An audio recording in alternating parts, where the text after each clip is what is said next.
Welcome to True Crime Cases Today. We are unveiling a shocking story. Today, we explore a heartbreaking tale of love, murder, and obsession in the little village of Tifton, Georgia. The narrative that follows is the mental torment of one of dark secrets and a vicious killing that left an lasting impression on all those participating in this is the instance of a well-respected individual whose life came to a terrifying conclusion at the hands of a sudden murderer departing. Inquiries that would plague the community. Willie Shawn, 48, was a lifelong, renowned and esteemed individual he owned a tiny village in the South called Titan. A nearby hardware store is Shawn's Hardware. It had been providing community services for more than 20 years, renowned for his amiable service, a large assortment of tools, and Shawn's Hardware provided the type of a location where nearby residents could locate what they need, whether it was an easy screwdriver or guidance for repairing a Willie. The leaking faucet was frequently spotted, greeting clients behind the counter, smiling broadly and discussing a variety of subjects. Willie's life appeared perfect. Those who knew him understood that he was wed to Serena. Shawn's high school score was 48. Romance and the pair was frequently engaged in church-related activities in the area and charitable activities. But below this, Willie had an apparently flawless exterior, concealing a sinister secret in spite of his reputation as a kind spouse and a model citizen. He had initiated a covert association with Eliza, an 18-year-old senior in high school. Eliza is renowned for her attractive appearance and intelligence, often visited. Over time, the hardware shop friendship began, which quickly evolved into a sexual partnership that is divided between. Willie battled feelings of longing and remorse. His conscience throughout the Christmas season contacted. He was aware that the partnership was incorrect, but he was unable to escape the entangled emotions that had evolved. The partnership was ferocious and intense, with scene ripped between his shame and his developing devotion to Eliza. During those, Willie made an appearance prior to his death, preoccupied and aloof, while attempting to keep up the appearance of a devoted husband, was struggling with his internal conflict as, in December, Christmas was drawing near. 2019 saw a shift in Willie's behavior, spend more time outside and less time at home. Serena observed the shift when working late, but blamed it on the strain of running the company over the hectic holiday season. Neighbors and friends as well saw Thatsian was concerned, but not as happy as before.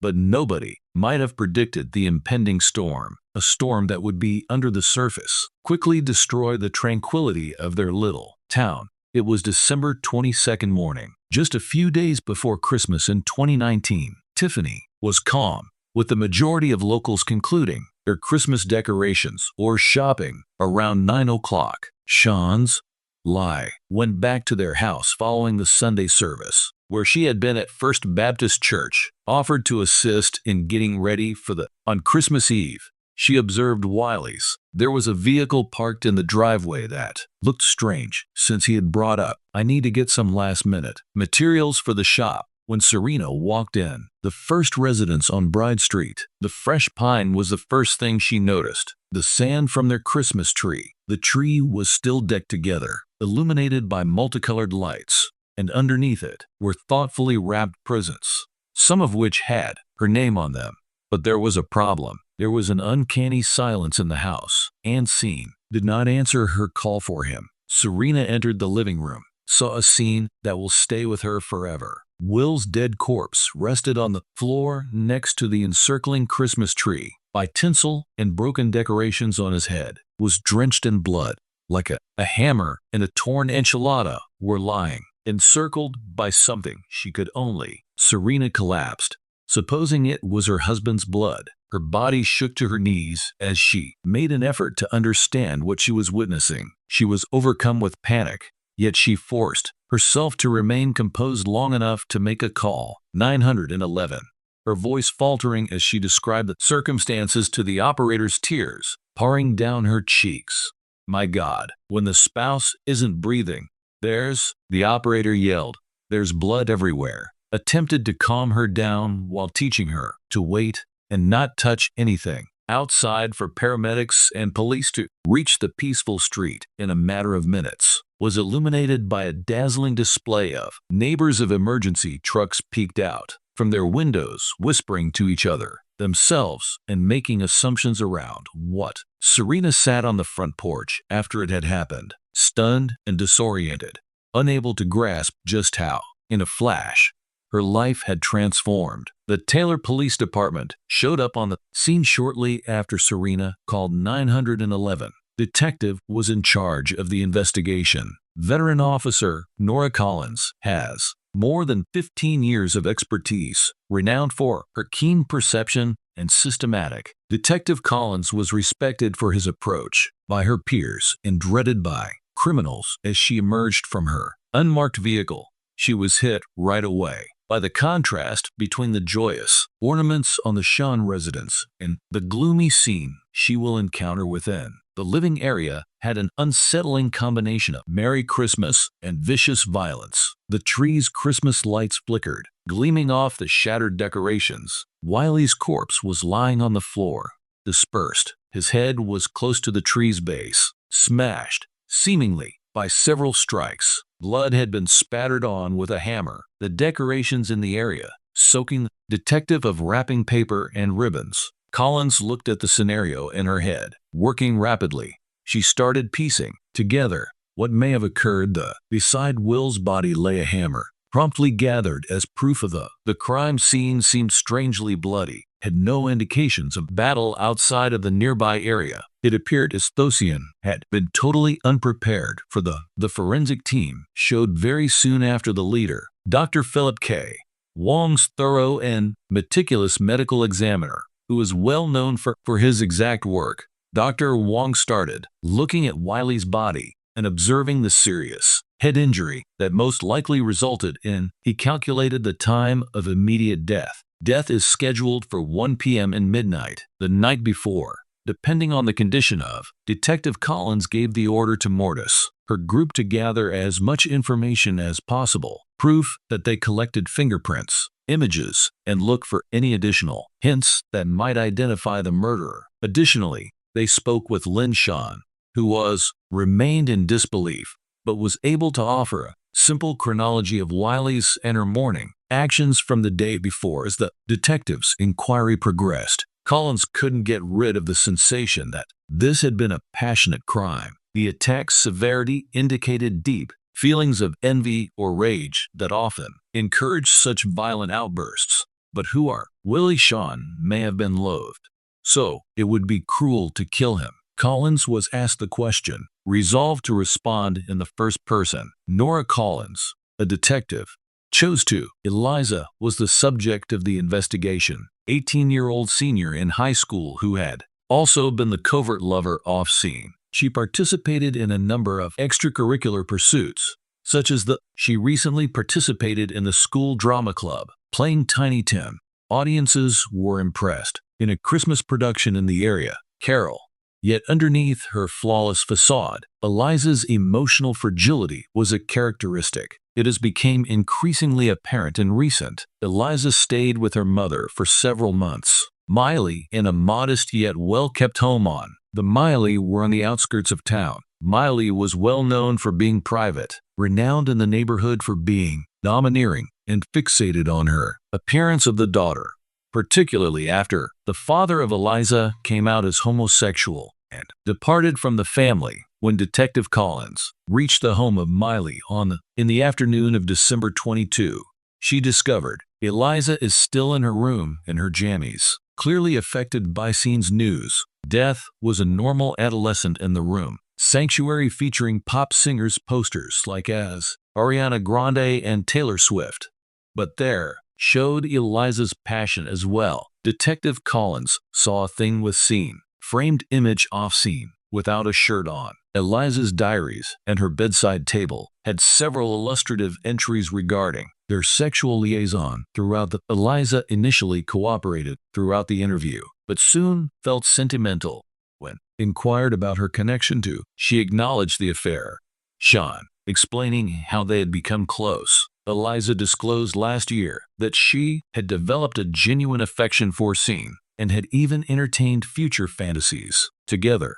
But as Christmas drew near, Willie had separated from her, and she worried that he was going to terminate the relationship at the time when Detective Collins inquired about Eliza's location Eliza, on the night of the murder, paused before asserting that she had been studying alone at home for her final tests. She had a poor alibi, and her emotions, the state voiced concerns about Collins. Eliza's trembling hands and tears showed that she was really stressed. However, it was unclear if it came from regret or shame as the interview. Eliza's actions changed throughout time. She persisted on going from mourning to defensive. She was not involved in Wiley's demise and started talking strangely, accusing an enigmatic guy she called Bob for affecting her behavior.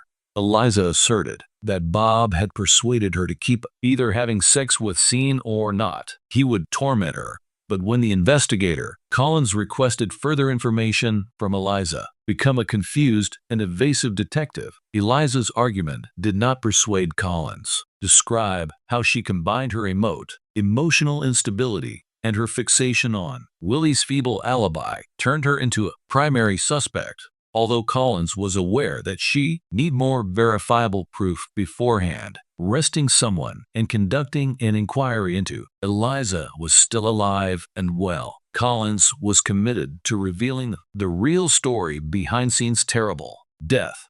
The detective's second person, Serena Shantz, was listed by Nora Collins. Serena, Wiley's spouse of 25 years, was a well-known Tiffany figurine acknowledged for her extensive participation she was involved in religious and community activities, a kind and amiable woman who always smiling as you meet your neighbors, and she frequently hosts gatherings at her house. Despite what seems to be Detective Collins was aware of a nice marriage, which Serena had been suspicious about. Serena has been faithful for a long time, had devoted the days preceding murder when she was getting ready for Christmas, busy attending church functions, such as the upcoming service on Christmas Eve. At first, to the outer world, the Baptist church Serena appeared to be concentrating on her family and religion, yet on the inside she was concerned by an increasing feeling of discomfort. She had observed Willie's growing lack of attendance, which he frequently described as work-related, is a component of his dedication to the church, but Serena was unable to get rid of the sensation that there was a problem. When the detective, in December, Collins had an interview with Serena. Serena was still in shock on the 22nd from finding the body of her spouse, sitting at the kitchen table in the morning. Serena described her union with Sean, characterizing him as a devoted spouse, but acknowledging that they had likewise developed aloof and that their partnership its intimacy has diminished in recent years, particularly following the death of their son Riffle. She said before leaving for college that Sean was experiencing an affair following his continuous rejection of her plea for closeness, but she didn't. Evidence Serena's eyes were teary as she emphasized the stress that this had placed on their connection, especially over the past few months. Detective Collins inquired about Serena's whereabouts Serena asserted on the night of the murder that she had been getting ready at home she had attended the church service the next day, to bed early in the hopes Sean might accompany her later, but upon awakening in the middle of the night and discovered that he wasn't present, so she assumed he had fallen, if it wasn't sleeping in the living room, until the next morning, when she learned the terrible truth about the night story was simple. However, Detective Collins was unable to overlook the potential for Serena's suspicions whether Wiley's adultery may have motivated her to carry out the murderous. The crime's savagery indicated extremely private motivation as well as Sean's. Serena, her wife, had the chance and a possible justification for killing him, but Serena's sorrow was sincere, and her cooperation and the investigation was steadfast in answering all of Sean's questions, inquiries without holding back, and even granted entry to Wiley's private possessions, such as his phone, and Collins was aware that the computer was still Emotions have the potential to be strong motivators. Yet, she wasn't prepared to dismiss Serena as a suspect at this point in the inquiry. Proceeded with Collins maintaining it tight, keeping an eye on every aspect of Serena's story. The Detective Nora, Collins' third name, Miley Eliza's list, mother, a lady having a powerful, and Miley's domineering nature was well known. Tiffany is always a perfectionist, worried about looks, and preserving a rigorously ordered household, particularly after her spouse abandoned her. She was active when he came out as gay, often planning activities in the community, in the neighborhood church. Although her daughter Eliza was the source of her worries. Miley and Eliza's relationship.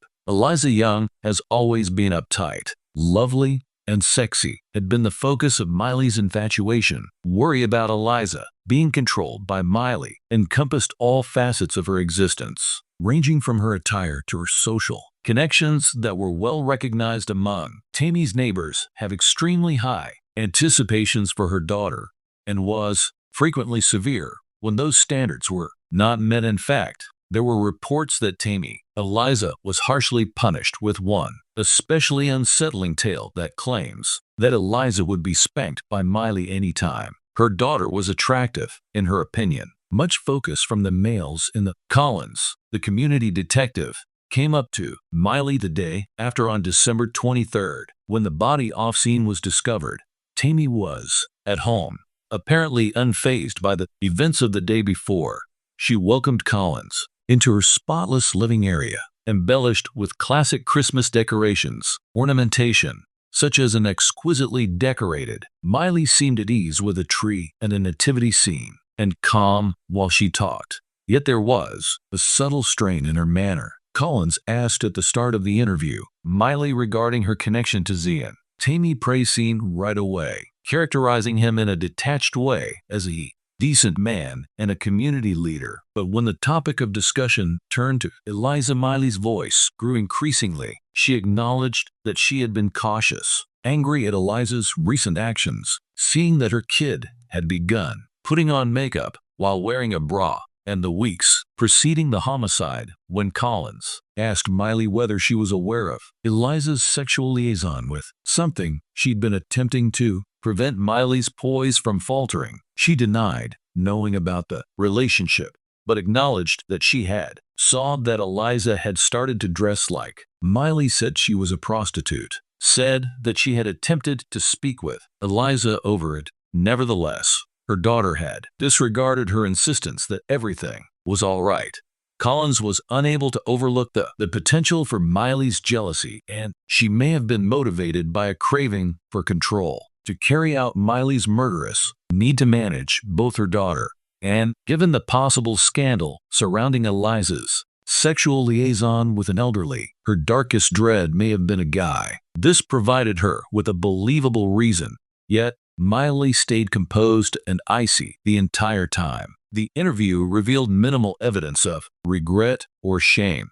She was courteous and cooperative, but provided minimal value details as Collins departed the Miley. She knew she couldn't control Miley at home. Revealed as a suspect, the inquiry becomes increasingly intricate with every suspicion, exposing fresh potential layers, secrets, and motivations. But without specific, Collins was still assembling the evidence, putting the puzzle together on December 24th, 29 days before Christmas.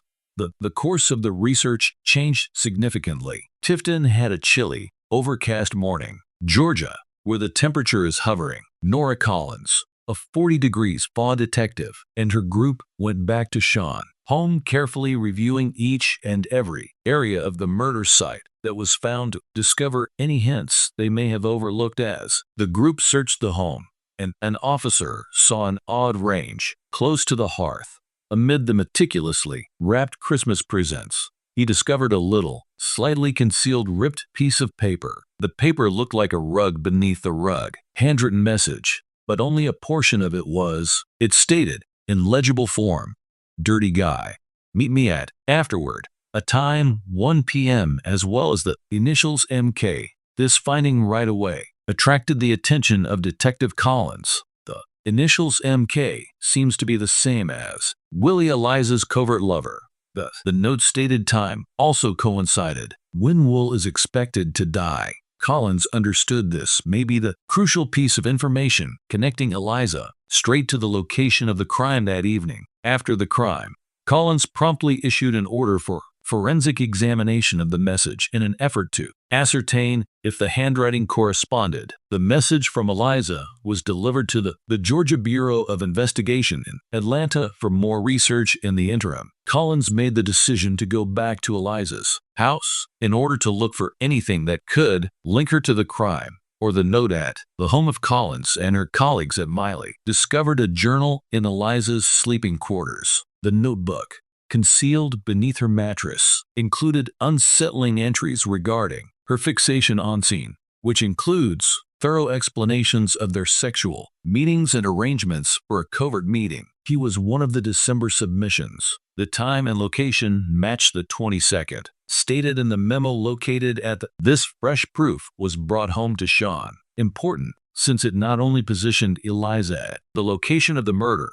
but also offered motivation fueled by obsession and jealousy. Collins saw that the case was starting to take form using the puzzle's components. Reunited at last, returning to the station, forensic examination verified that the note's handwriting matched. This was Eliza's breakthrough. Collins had been anticipating this fresh evidence. The inquiry swiftly centered on Eliza, positioning her as the leading suspect in the murder off scene. With this recent innovation, Collins chose to question Eliza once again. Eliza was being questioned again, tried to alter her account, but she asserted that Bob had a made-up secret. Her lover had been playing tricks on her for years, and he had made her murder. According to her elaborate Sean version, Bob was a senior, a politician who participated in STR sexual practices and covert evil and demonic. Eliza's insistence that Bob had forced her to lead a sinful life and had ultimately ordered her to kill Scene.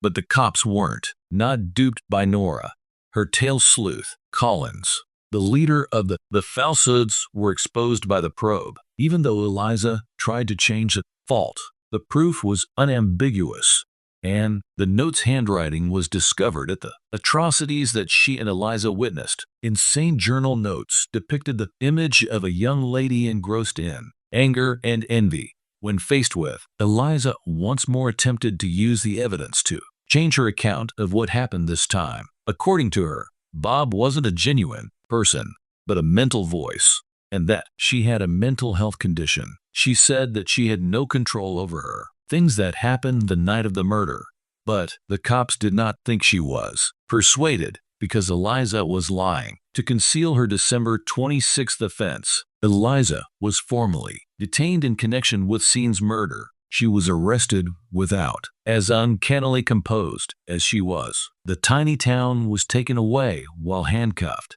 Tiffany was shocked and struggling to comprehend the ways in which a young lady with a future this bright may commit. What a horrible thing Will's family did. Heartbroken by the loss, finds solace in the knowledge that the one who caused his death was ultimately behind bars. But the suffering of his absence, particularly during the holiday season, they would eternally keep Eliza's. Early in February 2020, the trial got underway. The little Georgian town of Tiffany was fascinated by the situation, with a large number of residents paying meticulous attention to every detail. The courtroom was full of people as both the defense and the prosecution made respective cases. The prosecution was headed by Robert Whitman, the district attorney, and seasoned lawyer renowned for his straightforward method, maintained that Eliza's offense had been planned. As Whitman 52 explains how Eliza became fixated on Scene, Sean had gotten too close, causing her to carry out a horrible murder. When he attempted to break up with her, he highlighted the icy and calculating characteristics of the offense that indicate the evidence indicating Eliza had carried the hammer with the goal of use it as a defense. But lawyer Karen Blackwell, 45, is renowned for her empathetic yet astute legal intellect, said that Eliza had been psychologically